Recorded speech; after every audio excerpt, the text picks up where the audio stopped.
குருவடி சரணம். யூடியூப் நண்பர்கள் அனைவருக்கும் அடியேனின் அன்பான வணக்கங்கள். நான் உங்கள் குருமணிகண்டன் பேசுகிறேன், பொள்ளாச்சியிலிருந்து. திருக்கணித பஞ்சாங்கத்தின்படி வரக்கூடிய அக்டோபர் மாதம் விருச்சிக ராசி அன்பர்களுக்கு என்ன மாதிரியான பலன்கள் நடக்க இருக்கு அப்படிங்கிற விஷயத்தை இந்த பதிவில் பார்க்க போகிறோம். பாசிட்டிவ் நெகட்டிவ் ரெண்டுமே பார்த்துடலாம். நெகட்டிவ் ஏதாவது இருக்குது அப்படின்னா அது எப்படி பாசிட்டிவாக மாற்றிக்கிறது, அதற்குண்டான வழிபாட்டு முறைகள் என்ன, அது எப்படி செய்யணும் அப்படிங்கிற எல்லா விதமான விவரங்களையும் விரிவாக தெளிவாக டீட்டெயில்டாக நம்ம பார்த்துடலாம்.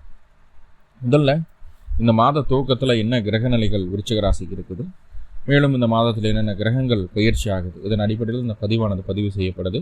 உங்களுடைய வருமானம் எப்படி இருக்க போகுது, இந்த மாதம் கணவன் மனைவி உறவுள்ள என்னென்ன பிரச்சனைகள், என்னென்ன நன்மைகள் நடக்க காத்திருக்கு, பிரிந்தவர்கள் ஒன்று சேர்வார்களா, இல்லை பிரிவினைகள் ஏதாவது வருதா, சண்டை சச்சரவுகள் இருக்குதா, என்ன ஏதுங்கிறத பார்த்துடலாம். உங்களுடைய வேலை வாய்ப்புகள் எப்படி இருக்க போகுது, உங்களுடைய சுயதொழில் அமைப்புகள் எப்படி இருக்க போகுது, படிப்பு எப்படி இருக்க போகுது, முக்கியமாக உடல் ஆரோக்கியம் எப்படி இருக்க போகுது, நோய் எதிர்ப்பு சக்தி எப்படி இருக்க போகுது, கடன் நோய் எதிர்ப்பு வழக்குகள் எல்லாமே சரியாயிடுமா, இல்லை கடன் கேட்குற இடத்துல கிடைக்குமா, கிடைக்காம போகிறதுக்கு வாய்ப்பு இருக்கா, கடன் அழுத்தத்தினால பாதிப்புகள் உண்டா, குழந்தை பேர் கிடைக்குமா இந்த வருஷமாவது, இந்த மாதமாவது, அதே போல் காதல் அமைப்புகளில் சக்ஸஸ் உண்டா அப்படின்னு எல்லா விதமான விஷயங்களையும் டீட்டெயில்டாக நம்ம பார்க்கலாம்.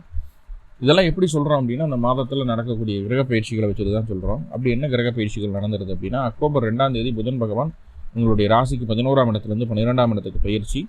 அக்டோபர் 24ஆம் தேதி அதே புதன் 12ஆம் இடத்துலேருந்து ராசிக்குள்ளேயே வர்றாரு, நல்ல விஷயம்தான். அக்டோபர் 9ஆம் தேதி சுக்கிர பகவான் உங்களோட ராசிக்கு 10ஆம் இடத்துலேருந்து 11ஆம் இடத்துக்கு பயிற்சி. இங்கே புதன் சுக்கிரன் பரிவர்த்தனை யோகத்தில் இருக்கிறதுனால நீச்ச சுக்கிரனானது நீச்ச பங்க ராஜயோக அமைப்புகளை நல்ல பலனை தர காத்திருக்கு. அக்டோபர் 17ஆம் தேதி சூரியன் உங்களுடைய ராசிக்கு 10 கூடியவர் 12ஆம் இடத்துல நீச்சமாகிறாரு. அக்டோபர் 18ஆம் தேதி குரு உங்களுடைய ராசிக்கு அட்டமஸ்தானத்தில் மறந்திருந்த குரு இப்போ ராசிக்கு 9ஆம் இடத்துக்கு அதிசாரத்தில் பயிற்சி ஆகுது, பாக்கிய குருவாக ஆகிறாரு. அப்போ குருவினுடைய பாக்கிய பார்வை அப்படிங்கிறது ராசிக்கு 5ஆம் இடத்துக்கு கிடைக்குது. இதனால் என்னென்ன நன்மைகள் அப்படிங்கிறத தனிப்பதிவாகவே கொடுத்துருக்கேன். நம்ம சேனலில் அதுக்குண்டான வீடியோ இருக்குது, பார்த்துக்கிடலாம். அதே நேரத்தில் புதனனுடைய நகர்வு 24ஆம் தேதிக்கு மேலே ராசிக்குள்ளே வந்துடுது. 27ஆம் தேதி செவ்வாய் உங்களுடைய ராசிக்குள்ளே வந்துடுறாரு. அது வரைக்கும் உங்கள் ராசிக்கு 12ஆம் இடத்துல இருக்கிறார். ஸோ இதுதான் அந்த மாதத்தை நகர்த்தி கொண்டு போகக்கூடிய கிரக நகர்வுகளாக இருக்குது அப்படிங்கிறத சொல்லிடுறேன்.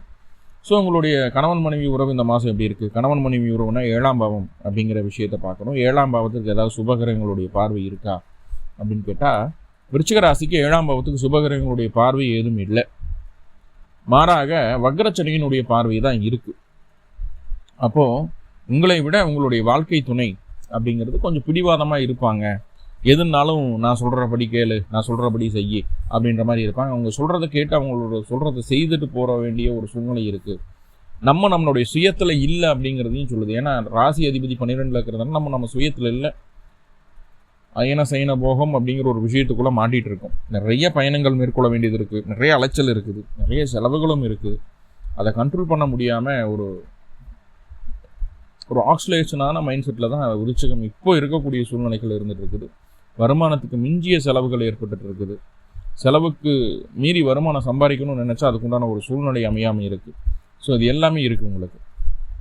அதே போல் பொருளாதார ரீதியாக இருந்து வந்த தடைகள் அப்படிங்கிறது கணவன் மனைவி அப்படிங்கிற உறவுனால நீங்குவதற்கு வாய்ப்புகள் இருக்கான வாய்ப்புகள் கொஞ்சம் குறைவு தான்.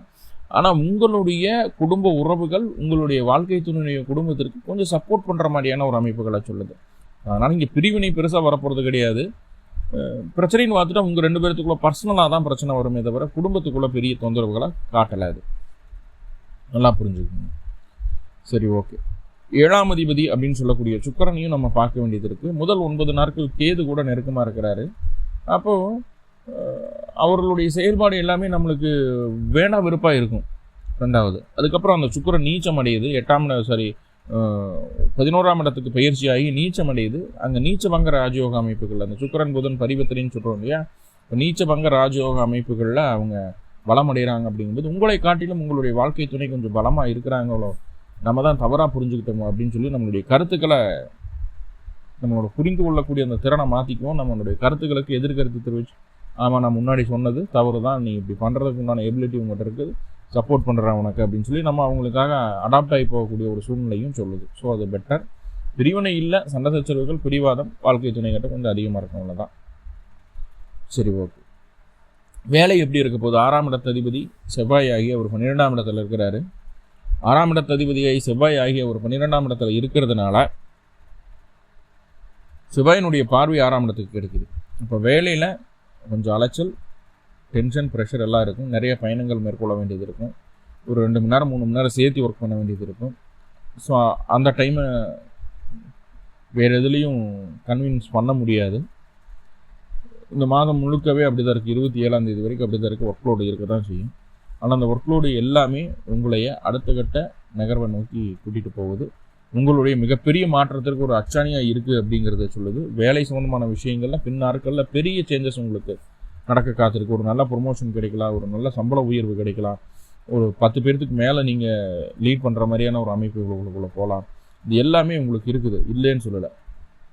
ஆனால் அதுக்காக இப்போ அதிகமாக பாடுபடுவீங்க, நிறைய ஸ்ட்ரகிள்ஸை சந்திப்பீங்க, நிறைய பயணங்களை மேற்கொள்வீங்க. அதனால் செலவுகளும் கூட ஏற்படுறதுக்கு, மருத்துவ செலவுகள் கூட வர்றதுக்கு வாய்ப்புகள் உண்டு. இருந்தாலும் அதையெல்லாம் தாண்டி நீங்கள் சக்ஸஸான ஒரு ரேட்டிங்கில் நீங்கள் வேலையில் இருக்கணும் அப்படிங்கிறதுக்காக அந்த கஷ்டத்தை தாங்கித்தான் ஆகணும் அப்படிங்கிறத சொல்லிடுறேன். சுயதொழில் எப்படி இருக்குது? 10க்குடைய சூரியன் அப்படின்னு சொல்லக்கூடிய கிரகம் 18ஆம் தேதி 17ஆம் தேதி வரைக்கும் லாபத்தில் இருக்கிறார். 10ஆம் அதிபதி லாபத்தில் ரொம்ப நல்லா இருக்குது. முதல் 17 நாட்கள் உங்களுக்கு சூப்பர். தொழிலில் ரொம்ப நல்லா இருக்குது. தொழிலில் எந்த காரியமாக இருந்தாலும் முதல் 17 நாட்கள் உங்களுக்கு சாதகமாக தான் இருக்குது. சரிங்களா? ஏன்னா சூரியன் 11ஆம் இடத்துல இருக்கிறார். அப்படிங்கும்போது அனைத்துமே சாதகமாக்கி கொள்ளக்கூடிய ஒரு அமைப்புக்குள்ளே சூரியன் வந்துடுவார். ஸோ ரொம்ப சாதகமாக இருக்குது. ஸோ அதுக்கப்புறம் ஏதாவது நல்லது நடக்குமான்னு கேட்டால் 10ஆம் அதிபதி 12ல் நீச்சம் அடைகிறார். அப்போது என்ன ஆகுதுன்னா 17ஆம் தேதிக்கு மேலே தொழிலை விரிவுபடுத்துறதுக்கு உண்டான வாய்ப்புகள் தேடி வரும். இல்லை அதுக்குண்டான ஒரு எண்ணம் மனசுக்குள்ளே உதிக்க ஆரம்பிக்கும். ஆனால் நல்லா புரிஞ்சுக்கோங்க, இப்போ நீங்கள் செய்யக்கூடிய அந்த தொழில் விரிவுபடுத்துறதுக்குண்டான செயல் எதுவாக இருந்தாலும் அது உங்களுக்கு சாதகமாக இருக்க போவது கிடையாது.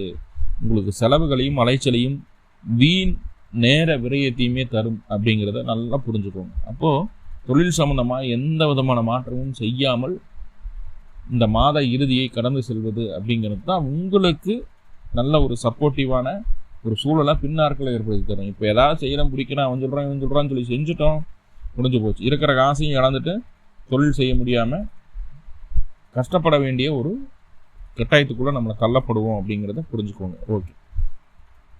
உடல் ஆரோக்கியம் எப்படி இருக்க போகுது? 4ஆம் இடத்துல ராகு 4ஆம் இடத்துல வந்தாச்சு அப்படின்னாவே உடல் ஆரோக்கியத்தில் கவனம் வேணும்னு அர்த்தம். உணவு கட்டுப்பாடு கரெக்டாக இருக்கணும். மேக்ஸிமம் வெளியில் சாப்பிடாம வீட்டு உணவுகளை சாப்பிட்டு நல்லா பச்சை காய்கறிகள் இல்லை வேக்காட்டில் இருக்கக்கூடிய காய்கறிகள்லாம் சாப்பிட்டு கரெக்டாக இருந்தீங்க, கரெக்டாக டயட் ஃபாலோ பண்ணிங்கன்னா உடலை தொந்தரவுகள் எதுவும் இல்லாமல் சமாளிச்சுக்க முடியும். இல்லை அப்படியெல்லாம் பண்ண மாட்டேன், நான் கடையில் தான் சாப்பிடுவேன், பிரியாணி, குஸ்கா, சில்லி சிக்கன், மட்டன் அப்படி தான் போவேன், தினமும் எனக்கு பிரியாணி சாப்பிட்லன்னா தூக்கமே வராது அப்படின்ற மாதிரி விருச்சகம் இருந்தது அப்படின்னா, நான் ஆக்சுவலாக விருச்சகம் அப்படிலாம் இருக்கக்கூடிய ராசி தான். சுட சாப்பிடணும்னு எண்ணம் இருக்கும். ஆனால் சந்தர்ப்ப சூழ்நிலைகள் அவங்களுக்கு சாதகமாக இல்லாதனால கொஞ்சம் பெண் பண்ணியும் போயிட்டு இருக்காங்க. இப்போ விருச்சகம் எனக்கு தெரிஞ்சு விருச்சகத்துக்கு கிடைக்கக்கூடிய பாடங்கள் எல்லாமே இந்த காலகட்டம் கடந்த 7-8 வருஷமாக கிடைச்சது. இப்போ ரொம்பவே பக்குவப்பட்டுட்டாங்க அப்படிங்கிறத சொல்லணும். ஸோ அப்படி பார்க்கும்போது உணவுலையும் அந்த கட்டுப்பாடு வேணும். நம்மளுக்கு எது உடம்புக்கு தேவையோ அதை மட்டும் எடுத்துக்கிட்டா போதுமானது. ஏன்னா விருச்சத்துக்கு தான் வாய் விட்டு வெளியில் சொல்ல முடியாத அளவுக்கு நோய்கள் எல்லாம் இருக்கும். எல்லாமே இருக்கும் மனுஷனுக்கு. ஆனால் எதுவுமே இல்லாத மாதிரி கம்போஸ்டாக சுற்றிட்டு இருக்கக்கூடிய ஒரே ராசி விருச்சகம் தான். எதையுமே பெருசாக வெளிக்காட்டிக்க மாட்டாங்க. ஆனால் அத்தனை துயரம் மனசுக்குள்ளே இருக்கும். பார்த்துக்கலாம் போ அப்படின்ற தைரியத்தோடு எல்லாமே செயல்படக்கூடிய ஒரு அற்புதமான ராசி விருச்சகம். உடல் தொந்தரவுகள், உணவு கட்டுப்பாடு கண்டிப்பாக அவசியம். இல்லைன்னா உடல் தொந்தரவு அதிகரிக்கிறதுக்கு தான் வாய்ப்புண்டு.